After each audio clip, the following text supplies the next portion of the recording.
से कुछ महीने पहले आंध्र प्रदेश में चंद्रबाबू नायडू की गिरफ्तारी के बाद सियासी बवाल खड़ा हो गया है।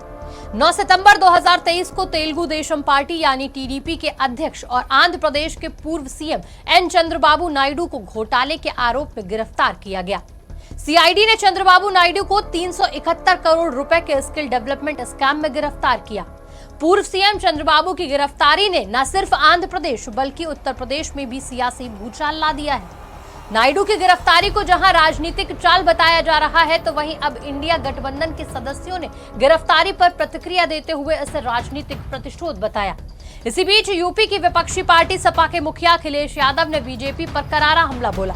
अखिलेश यादव ने विपक्षी दलों को नेताओं के इस तरह से गिरफ्तार किए जाने पर नाराजगी जाहिर की और इसे लोकतंत्र के लिए गलत परंपरा बताया।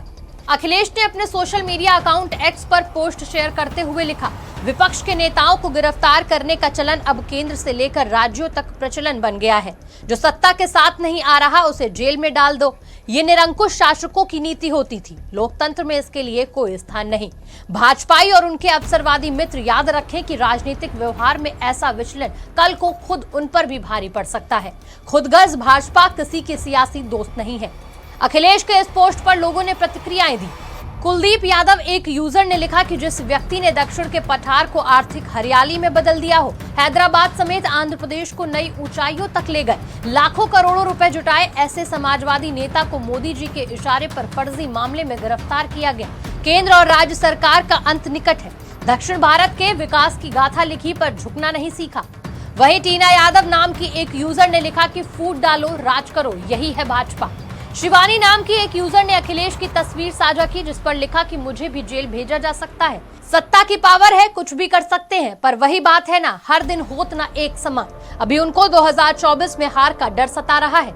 डराता है पर डरने का नहीं।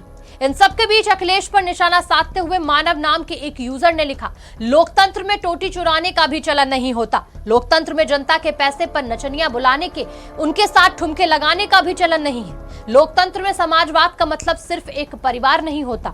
लोकतंत्र में रेप करने को लड़कों की गलती होना नहीं बताया जाता। लोकतंत्र में एक मंत्री की भैंस ढूंढने के लिए पुलिस वाले नहीं लगाए जाते। लोकतंत्र में खुद की पार्टी के कार्यकर्ता खुद की पार्टी की महिला सांसद को नहीं छेड़ते, जिसको भाभी बोलते हो। लोकतंत्र में गेस्ट हाउस कांड जैसी हरकतें नहीं होती। आगे और आगे क्या क्या नहीं होता है लोकतंत्र में जानने के लिए मुझसे ट्यूशन पढ़ लेना, फीस पूरी ले लूंगा पहले ही। अखिलेश की नायडू की गिरफ्तारी पर दी गई प्रतिक्रिया पर भी कमेंट्स का भूचाल आ गया है। अखिलेश से पहले पश्चिम बंगाल की मुख्यमंत्री ममता बनर्जी ने भी नायडू की गिरफ्तारी को गलत बताया।